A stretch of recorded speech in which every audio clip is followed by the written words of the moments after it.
जैसे जैसे समय बीतता गया, आकाशगंगाओं में गैस छोटे छोटे बादलों में टूट जाती थी जो अपने गुरुत्वाकर्षण के कारण कोलैप्स हो जाते थे। जैसे जैसे ये सिकुड़ते जाएंगे, गैस का तापमान तब तक बढ़ेगा जब तक कि यह परमाणु प्रतिक्रिया शुरू करने के लिए पर्याप्त गर्म न हो जाए। ये हाइड्रोजन को अधिक हीलियम में बदल देंगे और निकलने वाली गर्मी दबाव बढ़ा देगी और इस तरह बादलों को और सिकुड़ने से रोक देगी। वे हमारे सूर्य जैसे तारे के रूप में लंबे समय तक इसी अवस्था में रहेंगे। हाइड्रोजन को जलाकर हीलियम बनाएंगे और ऊर्जा को ऊष्मा और प्रकाश के रूप में विकीर्ण करेंगे। अधिक विशाल तारों को अपने मजबूत गुरुत्वाकर्षण आकर्षण को संतुलित करने के लिए अधिक गर्म होने की आवश्यकता होगी। इससे परमाणु संलयन प्रतिक्रियाएं इतनी तेजी से आगे बढ़ेंगी कि वे अपने हाइड्रोजन का उपयोग करेंगे 100 मिलियन वर्ष से भी कम। फिर वे थोड़ा सिकुड़ेंगे और जैसे जैसे वे और गर्म होंगे, हीलियम को कार्बन या ऑक्सीजन जैसे भारी तत्वों में परिवर्तित करना शुरू कर देंगे। हालांकि इससे अधिक ऊर्जा नहीं निकलेगी, इसलिए एक संकट उत्पन्न होगा, जैसा कि मैंने ब्लैक होल पर अपने व्याख्यान में बताया था। आगे क्या होगा यह पूरी तरह से स्पष्ट नहीं है, लेकिन ऐसा लगता है कि तारे का केंद्रीय क्षेत्र बहुत सघन अवस्था में रह जाएगा, जैसे कि न्यूट्रॉन तारा। ऐसे ब्रह्मांड के रहस्य जानने के लिए सब्सक्राइब कीजिए gender universe space documentary channel को और जुड़िए हमारे साथ। या ब्लैक होल तारे के बाहरी क्षेत्र सुपरनोवा नामक एक जबरदस्त विस्फोट में उठ सकते हैं जो आकाशगंगा के अन्य सभी तारों को मात दे देगा। तारे के जीवन के अंत में उत्पन्न कुछ भारी तत्वों को आकाशगंगा में वापस गैस में प्रवाहित कर दिया जाएगा। वे अगली पीढ़ी के सितारों के लिए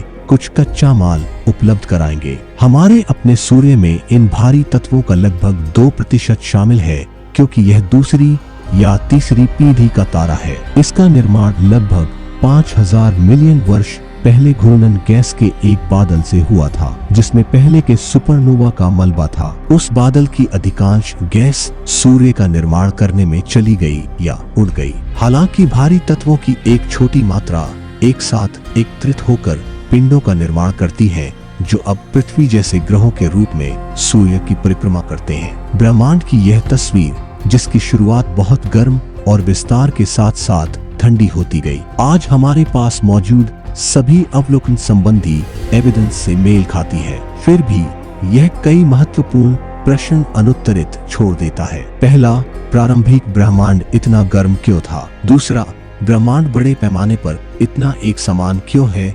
यह अंतरिक्ष के सभी बिंदुओं और सभी दिशाओं में एक जैसा क्यों दिखता है? तीसरा, पुनः पतन से बचने के लिए ब्रह्मांड ने विस्तार की इतनी महत्वपूर्ण दर के साथ शुरुआत क्यों की? यदि बिग बैंग के 1 सेकंड बाद विस्तार की दर 1 लाख करोड़ में 1 भाग से भी कम होती, तो ब्रह्मांड अपने वर्तमान आकार तक पहुंचने से पहले ही ढह गया होता।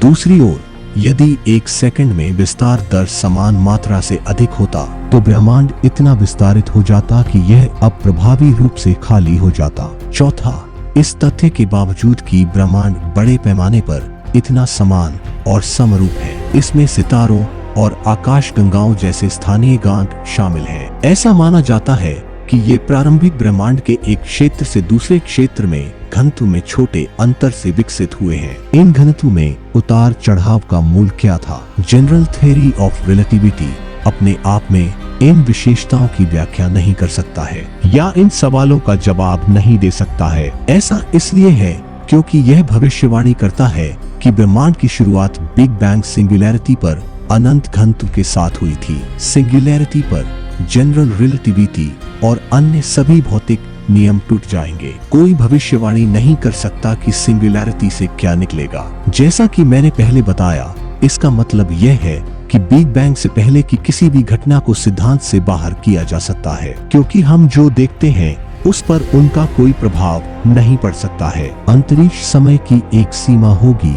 बिग बैंग से शुरुआत, ब्रह्मांड की शुरुआत बिग बैंग से इस प्रकार क्यों हुई होगी कि यह उस स्थिति तक पहुंची जो हम आज देख रहे हैं। ब्रह्मांड इतना एक समान क्यों है और पुनरावृत्ति से बचने के लिए केवल महत्वपूर्ण दर पर ही इसका विस्तार क्यों हो रहा है? इसके बारे में किसी को अधिक खुशी महसूस होगी यदि कोई यह दिखा सके कि ब्रह्मांड के लिए कई अलग अलग प्रारंभिक कॉन्फ़िगरेशंस विकसित हुए होंगे, जैसा कि हम देख रहे हैं। यदि यह मामला है तो एक ब्रह्मांड जो कुछ प्रकार की यादृच्छिक प्रारंभिक स्थितियों से विकसित हुआ है, उसमें ऐसे कई क्षेत्र होने चाहिए जो हम देखते हैं। ऐसे क्षेत्र भी हो सकते हैं जो बहुत भिन्न हो। हालांकि ये क्षेत्र संभवतः आकाशगंगाओं और तारों के निर्माण के लिए उपयुक्त नहीं होंगे। इंटेलिजेंट लाइफ के विकास के लिए ये आवश्यक शर्तें हैं, कम से कम जैसा कि हम जानते हैं। इस प्रकार इन क्षेत्रों में यह देखने के लिए कोई प्राणी नहीं होगा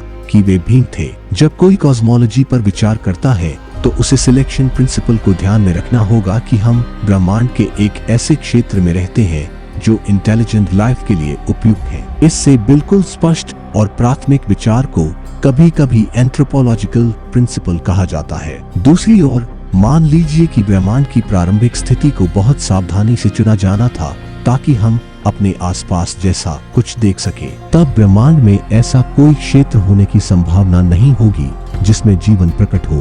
हॉट बिग बैंग मॉडल में, जिसका मैंने पहले वर्णन किया था, प्रारंभिक ब्रह्मांड में गर्मी को एक क्षेत्र से दूसरे क्षेत्र में प्रवाहित होने के लिए पर्याप्त समय नहीं था। इसका मतलब यह है कि ब्रह्मांड के विभिन्न क्षेत्रों की शुरुआत बिल्कुल एक ही तापमान के साथ हुई होगी। इस तथ्य को ध्यान में रखते हुए कि माइक्रोवेव पृष्ठभूमि में हमारे द्वारा देखी जाने वाली हर दिशा में एक ही तापमान होता है। साथ ही ब्रह्मांड का अब से पहले पतन न हो, इसके लिए विस्तार की प्रारंभिक दर को बहुत सटीक रूप से चुनना होगा। इसका मतलब यह है कि ब्रह्मांड की प्रारंभिक स्थिति वास्तव में बहुत सावधानी से चुनी गई होगी।